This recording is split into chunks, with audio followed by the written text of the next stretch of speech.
એટલે કે અહીંયા જેટલા માતા પિતા છે, તમે જ્યારે સ્કૂલમાં અભ્યાસ કરતા ત્યારની સિસ્ટમ શું હતી? રિઝલ્ટ આવતું, આમ તો હવે આ રિઝલ્ટનો સમય છે, સરસ મજાનું બધાને રિઝલ્ટ આવવાનું છે ત્યારે, એટલે રિઝલ્ટ જ્યારે આવતું ત્યારે દીકરાને લઈને મમ્મી પપ્પા રિઝલ્ટ લેવા માટે જતા. એટલે તમને લઈને તમારા મમ્મી પપ્પા રિઝલ્ટ લેવા માટે ગયા, એટલે ટીચરે હાથમાં કાર્ડ આપ્યું, મમ્મી પપ્પાએ હાથમાં રિઝલ્ટ જોયું. દુનિયાના આજ દિન સુધી કોઈ માતા પિતાને અપવાદ કોઈને બાદ કરતા કોઈને પોતાના દીકરાનું રિઝલ્ટ જોઈને સંતોષ થયો નથી. એટલે ટીચરની હાજરીમાં મમ્મી પપ્પા ગગલાવતા. કોને?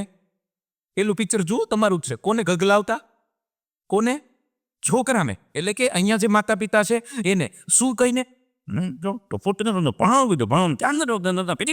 રકડી કોણ હાવ બાપા જેવો થયો. હાલો. અને જો મમ્મીનું હોય તો પછી મમ્મી એ રીતે, પપ્પાનું હોય પપ્પા એ રીતે. એટલે આ પેલું પિક્ચર છે, બધાને યાદ આવી ગયું? યસ ઓર નો? બીજું સરસ મજાનું પિક્ચર, વાલી મિત્રો એટલા ભણી ગયા. આજે બીજું સરસ મજાનું જે પિક્ચર છે એ આજનો સમય છે. એટલે કે તમારા બાળકનું રિઝલ્ટ જ્યારે સ્કૂલમાં આવે અને તમે જ્યારે જાઓ છો ત્યારે શું હોય? શિક્ષકે રિઝલ્ટ આપ્યું એટલે બેને રિઝલ્ટ આપ્યું, મમ્મી પપ્પાએ જોયું અને મિસ્ટર ગુગેશ ત્યાં સામે જ છે. એટલે હવે શું કરે વાલી ખબર? જો બીજા પિક્ચરમાં વાલી એવું કે છોકરાને, બેટા તું સાઈડમાં જતો, અને છોકરાની હાજરીમાં ટીચરને કકલાવે. અમે તમને હા પહેલેથી કીધું તું મારો છોકરો ગણિતમાં નબળો છે, અંગ્રેજીમાં નબળો છે. મેં તમને પહેલેથી કીધું તું બેન અહીંયા ઘણી બધી સ્કૂલ છે, તોય મેં તમારી સ્કૂલ પસંદ કરી. અને જ્ઞાન આપજો, એક્સ્ટ્રા બેસાડજો, અને લખવા આપજો, અને વંચાવજો. તમારે પૈસા જો, બીજા પૈસા જોજો, અને 2 કલાક બેહાડો, એને સીધો દોર કરતો, અને તમે તોય રિઝલ્ટમાં તો કે આવું જ ને. હવે આ છોકરો ટીચરની સામું જુએ, કાં તમને કહેતો હતો. અને તમારા ટાઈમમાં કેવું હતું? પેલું પિક્ચર હતું એમાં મમ્મી પપ્પા શિક્ષકને એવું કહેતા, બેન સાઈડમાં જાઓ તો. એટલે શિક્ષકની હાજરીમાં છોકરાને ગગલાવતા.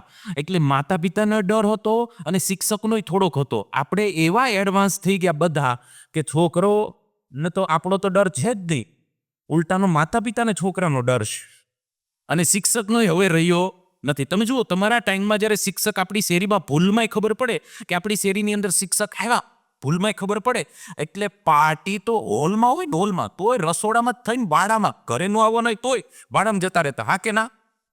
અને અત્યારે ખબર પડે કેટલા તરફ શિક્ષક આવ્યા, તેવડું બાળામાં હોય, નાખી હોલમાં છે. એ સર આવો. આ અંતર આવી ગયું છે 2025માં. અને આના કારણે કેટલી તકલીફો આપણે ભોગવવી પડી છે. વાત મારી સમજજો. તમને એવું કહેતા ગયે તાર સાહેબને કહી દઈશ એટલે સીધું દોર લેસન થઈ જતું, અને અત્યારે તને કહો ગયે તાર સાહેબને કહી દઈશ એટલે ફોન લઈ આવે, લેતન લગાડી તો. આ સમયની અંદર સૌથી મોટી સમસ્યા કોને છે? માતા પિતાને છે. વાત મારી સમજવાનો પ્રયાસ કરજો.